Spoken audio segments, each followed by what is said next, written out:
నమస్తే.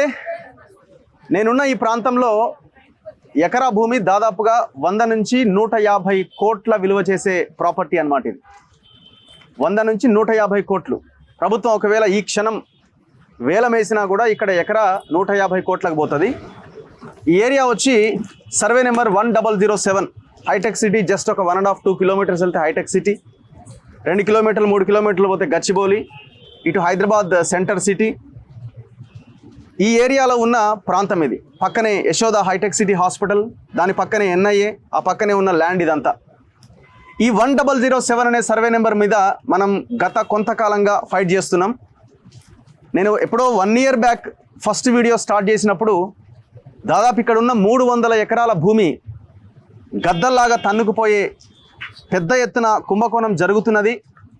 గత పాలకులు పూర్తిగా దీన్ని ఎవరైతే ప్లాట్లు అయిన తర్వాత కొనుగోలు చేసిన బాధితులు ఉన్నారో వాళ్ళందరినీ కాదని దీని పెద్ద ఎత్తున కొన్ని ఫేక్ రియల్ ఎస్టేట్ కంపెనీలు, రియల్ ఎస్టేట్ మాఫియా చేతుల్లోకి ఈ ల్యాండ్ వెళ్ళబోతున్నది అని పసిగట్టిన తర్వాత మన తొలి వెలుగు వరుస వీడియోలు చేయడం స్టార్ట్ చేసింది. ఇందులో ఒక బాధితుడు చంద్రశేఖర్ రెడ్డితో స్టార్ట్ చేసిన మనం ఒక వీడియో, సరే ఆయన పక్కన పెట్టేద్దాం. అయితే ఆ రోజే మనం అడిగినాం, ఈ 1007 సర్వే నెంబర్లో భాగ్యనగర్ సొసైటీ అని ఉన్నది. చాలామంది ఆనాడు వాళ్ళు ఎంప్లాయీస్గా ఉన్న వాళ్ళు, ఎస్బీఐలో పనిచేసిన వాళ్ళు, చిన్న చిన్న బిజినెస్లు చేసుకున్న వాళ్ళు, వాళ్ళ ఏజ్ ఆనాడు 30 ఏళ్ళు 40 ఏళ్ళు ఉన్న వాళ్ళు పిల్లల చదువుల కోసమో పిల్లల పెళ్లిల కోసమో రకరకాల ఫ్యూచర్ నీడ్స్ కోసం 300 గజాలు 400 గజాల చొప్పున ఆనాడు భాగ్యనగర్ సొసైటీలో లేఅవుట్ ఏర్పడ్డ తర్వాత వాళ్ళందులో అందరూ కొనుగోలు చేయడం జరిగింది. దాదాపు 4 డాక్యుమెంట్స్ రూపంలో వీళ్ళు ఈ భూములు కొనుగోలు చేశారు. ఆనాడే నేను చెప్పిన, ఎవరైతే ఈ ప్లాట్ ఓనర్స్ ఉన్నారో మీరంతా బయటికి రావాలి, అప్పుడే ఒక సమస్యకి పరిష్కారం దొరుకుతుందని. కానీ ఎవ్వరు కూడా బయటికి రాలే, ఎవరు మాట్లాడలే.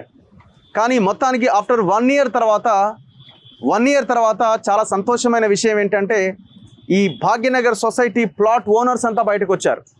సో వీళ్ళంతా జెన్యూన్గా కొనుగోలు చేసిన బాధితులు వీళ్ళంతా.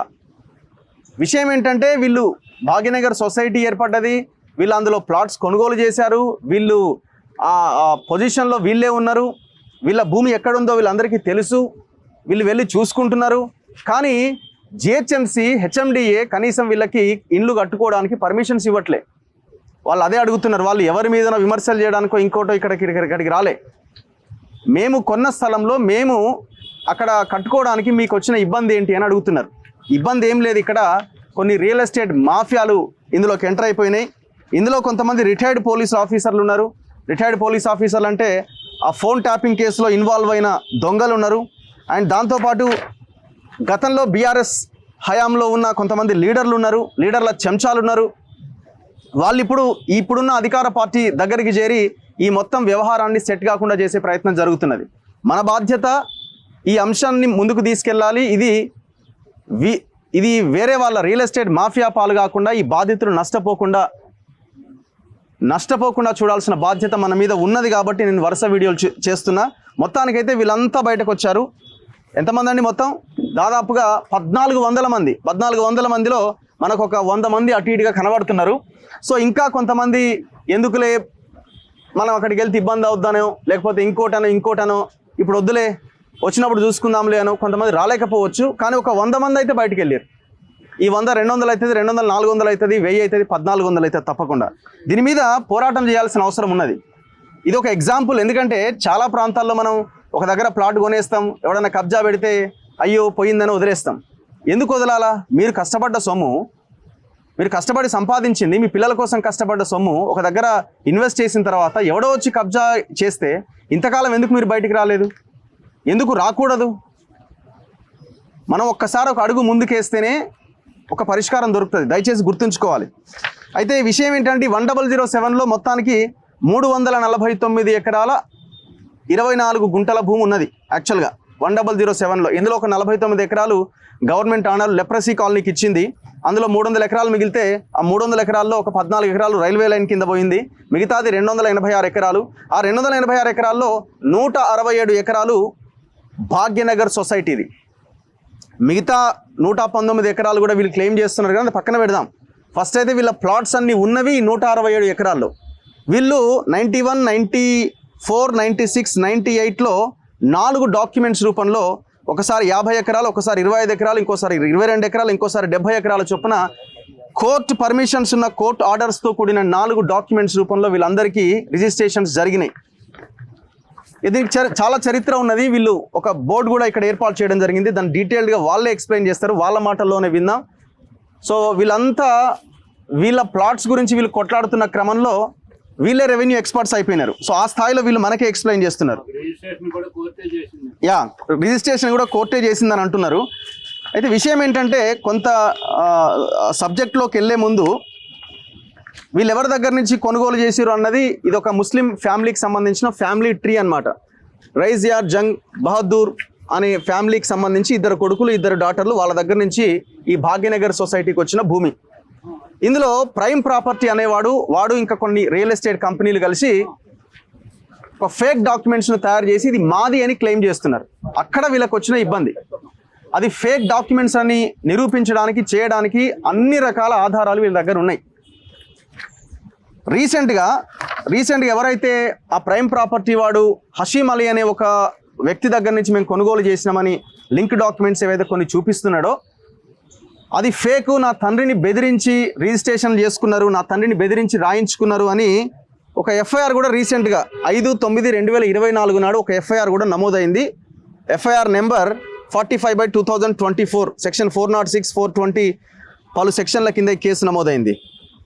ఎక్కడ ఈ కేసు నమోదైంది? ఏ పోలీస్ స్టేషన్ ఇది? EOW Cyberabad survey number 1007 Kukatpally. Mir Abbas Ali Khan, ఈ హషీం అలీ ఎవరిదైతే పేరు చెప్తున్నారో వాళ్ళ కొడుకట. ఎవరెవరి మీద పెట్టిరు మనకు అక్కడ ఎవరు కేసు పెట్టారనేది ఒక పాయింట్. అయితే ఎవరెవరి మీద కేసు పెట్టిరు? Mister Srinivasarao of Prime Properties. So ఈ టోటల్ ఎపిసోడ్లో మెయిన్ కల్ప్రిట్ ఎవరంటే ఈ శ్రీనివాసరావు. లీడర్లు ఎవరన్నా గెలవంగానే పోవాలి, ఫోటోలు దిగాల, ఒక పూల బొకే ఇవ్వాలా, ఆ ఫోటోని పెట్టుకొని ఈ దందాలు చేయాలి. అసలు ఈ ప్రైమ్ ప్రాపర్టీ అన్నది అసలు అదొక రియల్ ఎస్టేట్ కంపెనీ కాదు, ఏం కాదు, ఇది ఒక షెల్ కంపెనీ టైప్. అండ్ ఇంకొకరు ఎస్ఎస్ మొయినుద్దీన్ అనే ఒక అతని మీద కంప్లైంట్ ఇవ్వడం జరిగింది. నెక్స్ట్ ఇందులో అన్నింటికంటే చాలా కీలకమైనది ఏంటంటే ఈ ఏరియాలో ఇగో మిస్టర్ భుజంగరావు ఏసీపీ కూకట్పల్లి. ఈయన ఎవరండి ఈ భుజంగరావు? ఫోన్ ట్యాపింగ్ కేసులో అడ్డంగా ఇరుక్కొని పోలీస్ స్టేషన్ జైలు పాలైన భుజంగరావు. ఈ భుజంగరావు ఇక్కడ భూముల మీద మనోడికి మంచి పట్టున్నది. మొత్తం కబ్జాలు దందాలే, బెదిరియాలే. ఇంతకుముందు అంటే అధికారంలో ఉన్నారు కాబట్టి బెదిరియాలే, పోలీస్ స్టేషన్లో వేయాలా, ఆస్తులు రాయించుకోవాలా. సో ఈ రకంగా వీళ్ళు మా ఫాదర్ని బెదిరించి ప్రైమ్ ప్రాపర్టీ వాడు మా ఈ ల్యాండ్ని కొట్టేసిండని వాళ్ళ కొడుకే వెళ్ళి కేసు పెట్టిండు. ఇది చరిత్ర. సో దీన్ని ఇంకా వాళ్ళు చాలా డీటెయిల్గా ఎక్స్ప్లెయిన్ చేసే ప్రయత్నం చేస్తారు. ఒక్కసారి మీ ప్లకార్డ్స్, వీళ్ళ చేతిలో చాలా ప్లకార్డ్స్ ఉన్నాయి, ఒకసారి చూడండి.